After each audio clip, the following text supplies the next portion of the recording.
question arises, how important is the body in the realization of the Supreme? There are different answers to this question. Without a healthy body and a healthy mind, the focus of concentration and the ability of transcendence becomes more difficult. It is a great blessing in human life that you have given a healthy body, a healthy mind, and a positive upbringing so that you are not suffering physically or mentally other than the natural aches and pains of life as life goes on and the illnesses that arise. But it is because the body is able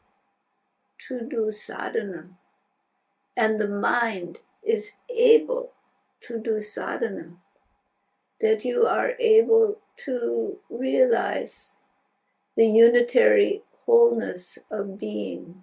There are many in this world whose lives consist only of struggle, just for food, clothing, and the shelter, the basics of life. And there are those whose minds are so disturbed they could not focus on the divine.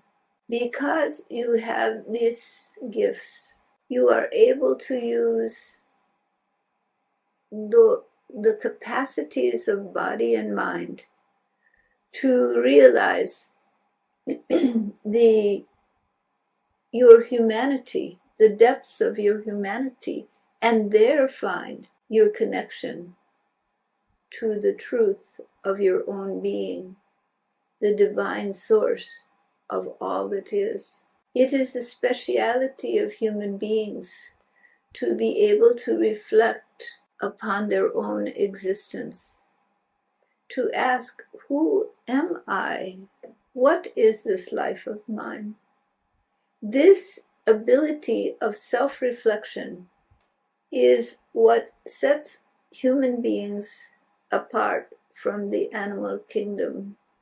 It is not necessarily walking upon two legs or having an opposable thumb, though those naturally come with the increase of intelligence, dexterity, and upright position are often there, regardless of the planet or type of life forms, but not necessarily. What is present is the ability of self-reflection, the ability to ask who you are, what your life is, the ability to inquire. That is the speciality of human beings. The rational mind develops to a certain point, and then its acuity is vast. But if that mind is not developed to the point of reflecting upon its own nature, if it is merely for the execution of survival, then it lacks humanity. And there are those in the forms of human beings that lead animal lives. They do not access their humanity. That special quality of internal self-reflection allows for you to access deeper states of your own being. It allows for you to make good choices and bad choices. Human beings have the special privilege of being able to make truly bad choices, consciously, intentionally. There are two opposing forces in human life: fear, which drives you forward to survive physically, mentally, even spiritually, and love, which brings you to the depths of harmony, allows you to be connected to all beings, to love your dear ones who are near to you, to love the animals, to love the plants, to love all living beings, to love the earth. Love is a great and powerful force, more powerful than fear, more effective than fear. Fear has its place. It is part of the animal instincts that allow you in a body to survive. And much of human behavior is governed by fear. Fear that brings a need for safety, a need for food, shelter, clothing, a need for loved ones, a need for power, safety, prestige, that others will admire you. All these basic needs are governed by fear of loss, fear of not surviving mentally, not surviving physically. These fears drive human behavior, but human behavior has another motivation as well, and that is love. You can be governed by fear. You may not feel fear. You may simply feel a driving need. Think in your actions. Are they dominated by fear? Is that the motivation? Or is it love? These are the two prominent motivating forces. Anger is merely fear in defensive mode. Life can be governed by fear, or it can be governed by love. When love governs your life, you act not because you need something in order to survive, physically or mentally, but you act out of compassion, out of a feeling of connectedness, a feeling of love for life, for living beings around you, for yourself, for all of life. You begin to see life not as a struggle with an enemy, but rather an opportunity to be connected, to be in love with others, with the plants, with the animals, with the sunshine, with the beauty of this world. Love is a great force. It is stronger than fear. Fear is what causes grasping for power, for prestige, for all the securities of life. But love brings you into a feeling of abundance, that there is always love all around you, within you, that you are surrounded by people who love you, even the strangers on the street. If you live in love, if you dedicate yourself to living in love, in loving kindness, in compassion, in the love that abounds between all beings, then everyone is your friend. And even those who would be your enemies, who dislike you, who take offense to you, who try to smash you down, even those ones, you feel the love for them, and you know that their hearts are good.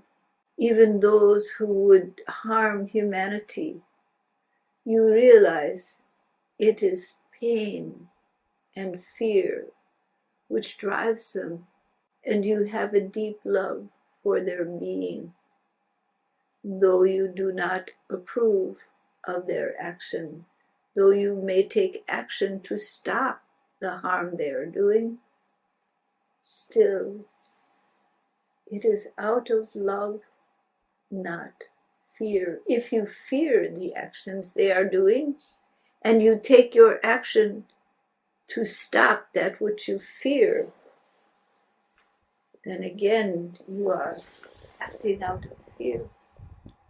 And the result will be different than if you act out of love to stop misguided action. Ask yourself, as you go through your day? Are you living in love or in fear? Is a particular action the result of your fear or your love? That which binds all living beings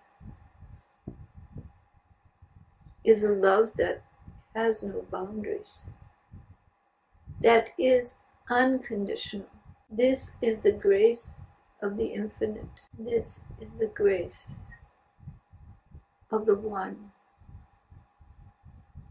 that has danced in the form of many. That grace in human life is love.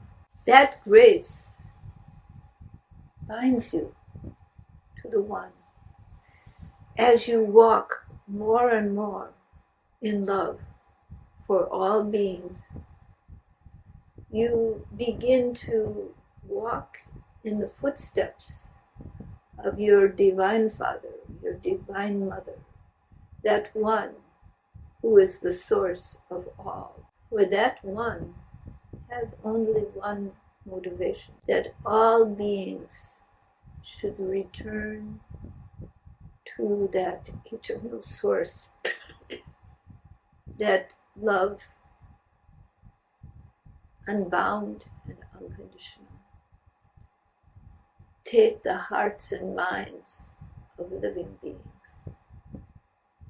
and bring them back to their true nature, away from the pain of separation, the loneliness of duality, to the deep love which binds all beings, which is of the nature of the one. That one is your source. That one is your home. Love has another name. It is peace. Peace with peace, stillness, which is the essence of love. It is also known as truth, the reality of being. What is this consciousness that lives in your body and in your mind, that is aware of all that you do, that even knows your I feeling? It knows your sense of personal existence.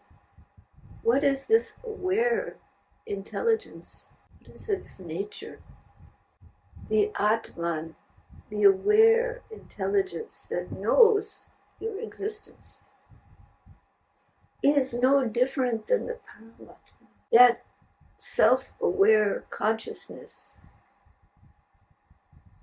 that permeates all creation. If there were no knower, no aware consciousness to perceive, there would be no existence.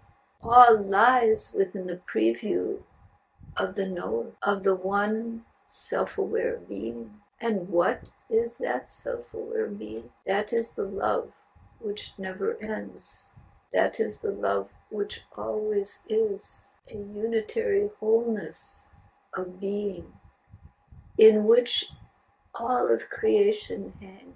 On the chords of eternal being are strung the echoes of creation, within the mind of the infinite, within the heart of the eternal. When you meditate, you may think you are concentrating on eternal being, on the one. But is it not instead that you are not going within, but you are within eternal being? You are within that unconditioned love. You are within all of it. Eternal being is your nature. But it is the nature of all that is. When you live in love, when you live your life out of love for all that is, Do you not begin to recognize that all that surrounds you is eternal being? That you are not separate. You are composed. The very cells of your body are composed of the Infinite One. The very thoughts in your mind, be they bright or dark, are composed of the Infinite One. There is no thought you can think. There is no action you can do that is outside of that one. What are you but a dance of the great dancer, a dream in the mind of the great dreamer? You do not meditate, concentrate on the one. That one is, and in the dance, dances out of the dream in the form that you have thought yourself to be. You allow, surrender, let go.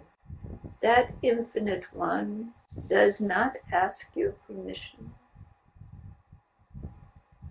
That Infinite One does not distinguish I and thou. That Infinite One is the heart of you, the core of you, and is every cell in your body, every thought, all. And when you recognize this, there is a love that binds in the inherent nature of being. You are unconditionally loved, and there is in reality no separation. It is the illusion of created being. The truth abides always. When you feel it and when you don't, it remains the truth. Allow yourself to believe in that truth, to bring your mind in surrender to that one, to give way the construct, the posturing, the efforts, and let the infinite be in you. Give your body, give your mind to that infinite source of love, that infinite divinity which abides everywhere. All things are but the forms of the one, dancing the dream of creation. Let that one be in you. Surrender the belief in yourself. Can you do that? Can you let go of that belief? Let go. Just give it up. Feel the beloved is in you, and not only in you, but around you, in the dance of creation. This realization isn't some high evolved state for some grand yogi that lives on the top of a great mountain. It is for you, here, now. Let go of the belief that there is a separate you.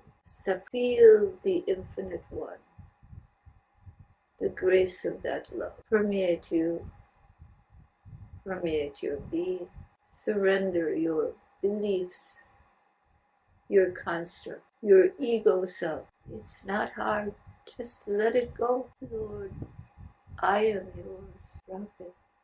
Drop the self, and let the self, let the beloved of your heart have all that you are. Walk in his footsteps, her footsteps. Walk in the footsteps of the one. It is a state of humility, of love so great. Lord, I want nothing for myself.